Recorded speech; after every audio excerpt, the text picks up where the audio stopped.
आज के इस वीडियो में हम जानेंगे मुख्यमंत्री वृद्धजन पेंशन योजना, जिसमें प्रत्येक महीने 400 रुपये नागरिक के अकाउंट में पैसे डाले जाते हैं। तो कैसे अप्लाई करें, देखें इस वीडियो को अंत तक। तो चलिए स्टार्ट करते हैं।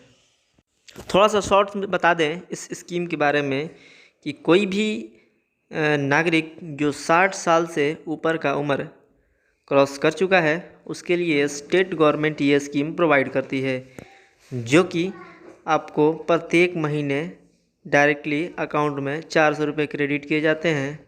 कोई भी आपका बैंक नेशनलाइज बैंक होना चाहिए।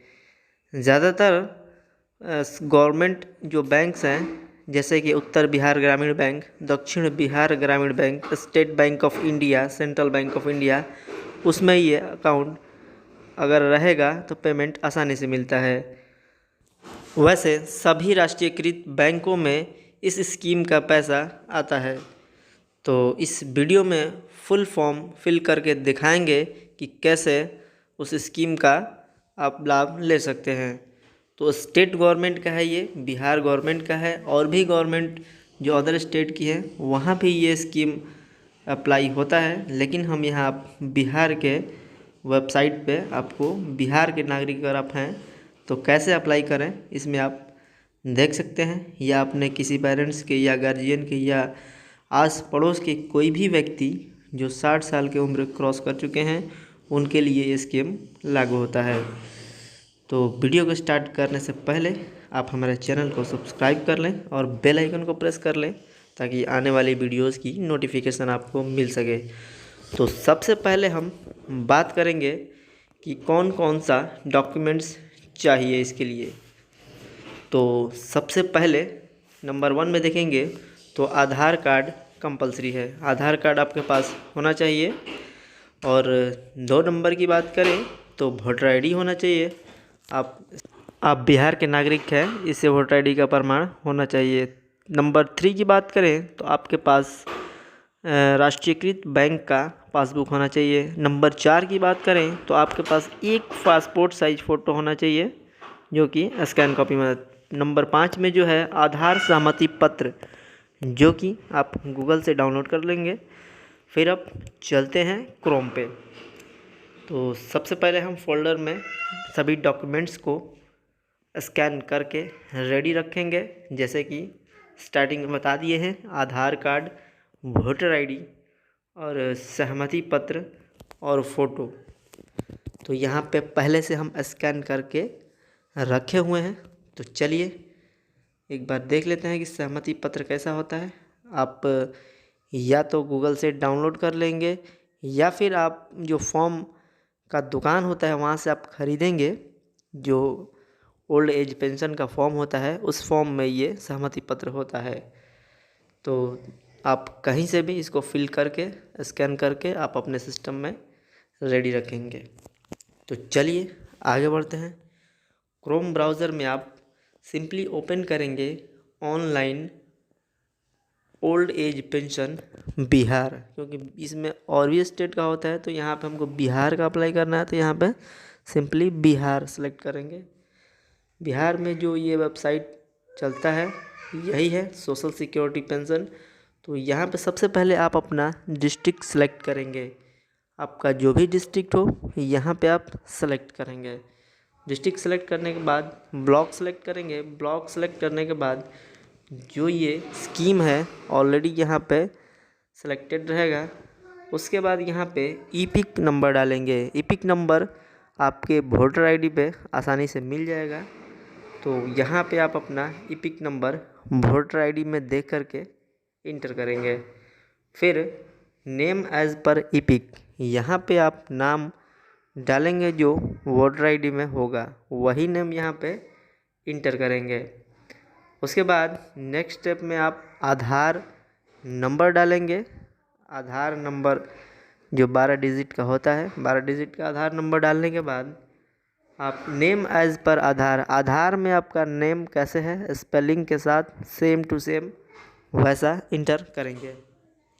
तो चलिए आगे बढ़ते हैं। फिर डेट ऑफ बर्थ की तरफ। जो भी आपका डेट ऑफ बर्थ है वोटर आईडी और आधार कार्ड में तो यहाँ पे आप आधार के हिसाब से डालेंगे, क्योंकि यहाँ पे लिख रहा है date of birth as per Aadhaar.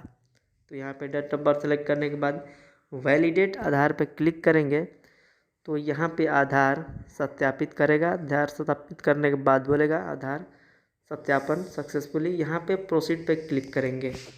Proceed पे क्लिक करने के बाद सभी डिटेल्स आपके सामने खुल के आ जाएंगे।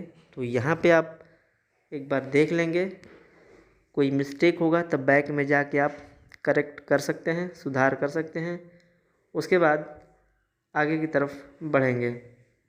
तो चलिए एक बार हम फिर से देख लेते हैं सही से कि टोटली स्पेलिंग और नंबर जो डॉक्यूमेंट्स नंबर में है, वोटर आईडी और आधार नंबर में सही है या नहीं है। अगर सही है तो आगे की तरफ बढ़ेंगे। यहाँ पे बाकी डिटेल्स जो है वो फिल करेंगे, जैसा कि कैटेगरी जनरल है, ईबीसी है, एससी एसटी है, यहाँ पे आप सेलेक्ट करेंगे। फिर उसके नीचे डिस्ट्रिक्ट आप पहले से सेलेक्ट किए रहेंगे, तो यहाँ पे ऑलरेडी पहले से सेलेक्टेड रहेगा। एड्रेस में कुछ चीज़ें आपको फिर से फिलअप करनी पड़ेंगी, जैसे कि विलेज, पोस्ट, पिन कोड, और इसमें मोबाइल नंबर भी आपको लगेगा, तो मोबाइल नंबर भी आप इंटर करेंगे। मोबाइल नंबर इंटर करने के बाद देखेंगे यहाँ पे आपका जो भी एरिया है, एरिया का डिटेल्स डालेंगे। जो विलेज है, विलेज का डिटेल्स डालेंगे। और जो ब्लॉक होगा, ब्लॉक डालेंगे। नियरेस्ट में आपका अगर हाउस नंबर जो भी हो यहाँ पे इंटर करेंगे, जैसे कि यहाँ पे इंटर कर रहे हैं। और इंटर करने के बाद फिर से आधार का डिटेल्स दिखाएगा। यहाँ से हम एक बार चेक कर लेंगे। चेक करने के बाद आगे की तरफ बढ़ेंगे नेक्स्ट स्टेप में। तो यहाँ पे फाइनली हम सेलेक्ट कर ले रहे हैं। यहाँ पे कुछ चीज़ें नहीं भरी हुई थी, तो यहाँ पे हम दोबारा भर रहे हैं। चलिए आगे की तरफ।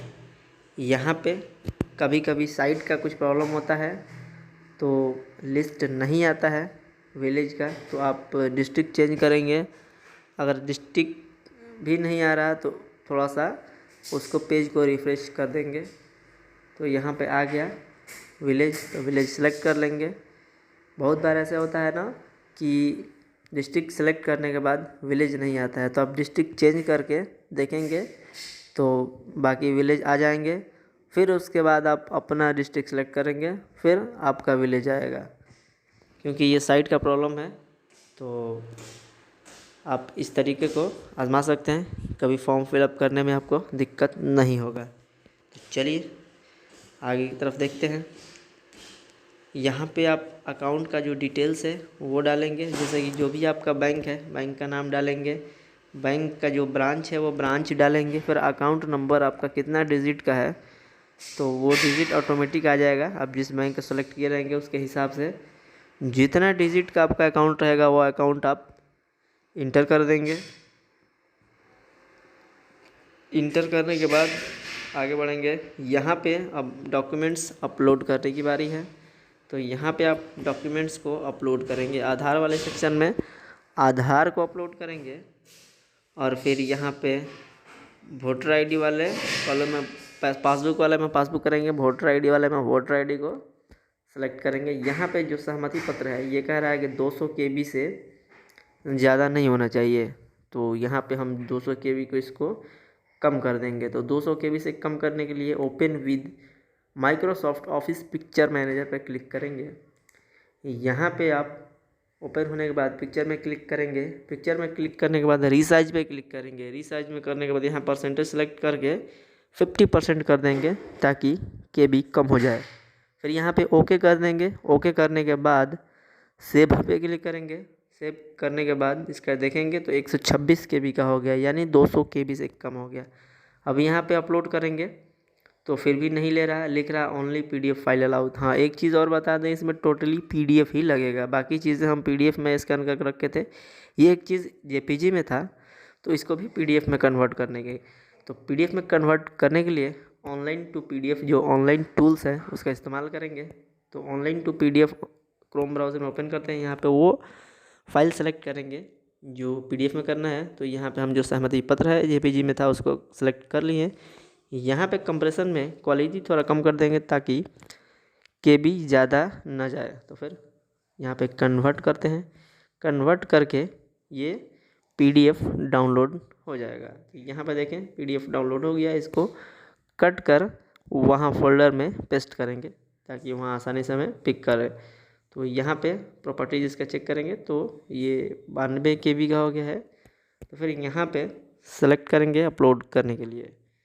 तो यहाँ पे हम सेलेक्ट कर लिए। सेलेक्ट करने के बाद फ़ोटो सेलेक्ट करेंगे और लास्ट में वोटर ID सेलेक्ट करेंगे। सभी स्पेसेस में जो चीज़ें ज़रूरत थी अपलोडिंग का वहाँ सेलेक्ट कर चुके हैं। यहाँ टिक कर देंगे एग्रीमेंट पे और सबमिट एप्लीकेशन डिटेल्स पे क्लिक करेंगे। तो यहाँ पे फाइनली प्रीव्यू करेगा कि आप एक बार फिर से चेक कर लें कोई जो एंट्री हुआ है उसमें कोई दिक्कत तो नहीं है, कोई गलत एंट्री तो नहीं हो गया है। फिर से अगर आपको करेक्शन करना है तो आप बैक जाकर करेक्शन कर सकते हैं, अन्यथा इसको फाइनल सबमिट करेंगे। फाइनल सबमिट करने के लिए सबसे नीचे यहाँ पे फाइनल सबमिट का ऑप्शन दिख रहा है। यहाँ फाइनल सबमिट करने के बाद एक बार वार्निंग देगा, उसके बाद आप ओके पे क्लिक करेंगे। ओके पे क्लिक करने के बाद यहाँ पे मैसेज आ गया, you have successfully submitted application through online as dated and time. Date and time दोनों दे दिया है और यहाँ पे डायरेक्ट प्रिंट का ऑप्शन दे दिया। डायरेक्ट प्रिंट रिसिप्ट क्लिक करेंगे, यहाँ पे प्रिंट रिसिप्ट ओपन हो जाएगा। आप इस रिसिप्ट को प्रिंट करके दे सकते हैं या फ्यूचर रेफरेंस के लिए रख सकते हैं। स्टेटस चेक करने के लिए यही रिसिप्ट काम आएगा और आप इस स्कीम का फ़ायदा ले सकते हैं। तो चलिए अब मिलते हैं नेक्स्ट वीडियो में, तब तक के लिए आप इस चैनल को सब्सक्राइब कर लें।